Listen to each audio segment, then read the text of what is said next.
குரோமை $34.5 billion வாங்க விரும்புவதாக Perplexity AI நிறுவனம் விருப்பம் தெரிவித்துள்ளது ஆன்லைனில் பெரும் கவனத்தை பெற்றுள்ளது. என்ன விவரம் பார்க்கலாம். கூகுளின் சர்ச் என்ஜினான குரோமை $34.5 பில்லியன் வாங்குவதற்கு பெர்ப்ளெக்சிட்டி AI நிறுவனம் ஒரு சலுகையை வழங்கியுள்ளது. இது அந்த நிறுவனத்தின் சொந்த மதிப்பீட்டை விட கிட்டத்தட்ட 2 மடங்கு அதிக விலை என்பதுதான் முக்கியமானது. ஜூலை மாத நிலவரப்படி $18 பில்லியன் மதிப்புள்ள பெர்ப்ளெக்சிட்டி AI ஸ்டார்ட் அப் நிறுவனம் என்ன சொல்கிறது என்றால், பல முதலீட்டாளர்கள் ஏற்கனவே இந்த ஒப்பந்தத்திற்கு நிதியளிக்க உறுதியளித்துள்ளதாகவும் கூறுகிறது.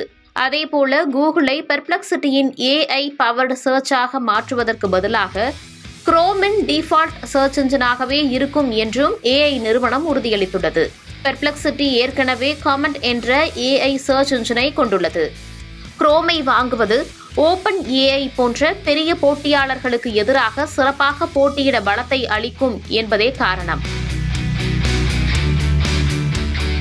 முன்னதாக கடந்த ஆண்டு அமெரிக்க நீதிமன்றம் ஆன்லைன் சர்ச் என்ஜின் வணிகத்தில் ஏகபோகத்துடன் கூகுள் செயல்பட்டு வருவதால் குரோமை கூகுளில் இருந்து பிரிக்க வேண்டும் என்ற உத்தரவை பிறப்பித்தது.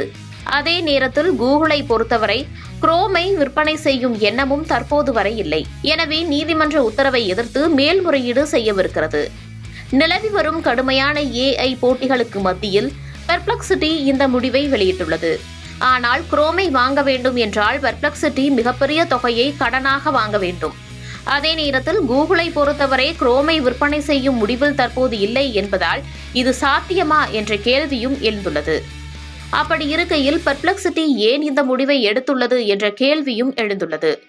ஒருவேளை கவனம் பெறுவதற்காக இந்த அறிவிப்பு குறித்து பெர்ப்ளெக்சிட்டி AI நிறுவனம் பேசியிருக்கிறதோ என்ற கேள்வியையும் நெட்டிசன்கள் எழுப்பி வருகின்றனர்.